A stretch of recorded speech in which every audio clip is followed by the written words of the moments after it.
So can you connect your iPhone to two speakers at once? Let me explain it, and if you're new on Foxtecc, subscribe and we can get it started. So, that's like a common problem, but based on the way the Bluetooth works, you can connect to one device at a time, right? So that's for any given active Bluetooth connection, you can only have that, that's generally how Bluetooth devices operate. So that's kind of something which you cannot really do directly. The only way to do that is to use some workarounds.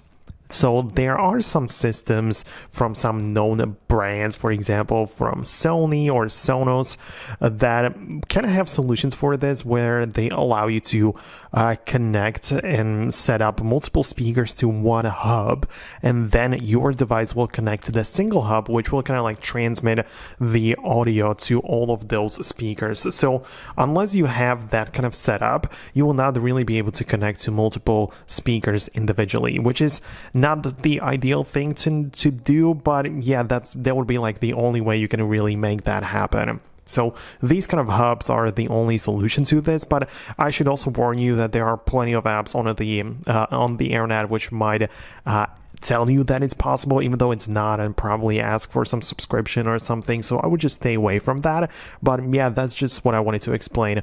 Let me know your thoughts and opinions about it below. I'm gonna wrap it up, and I'll see you in the next videos too.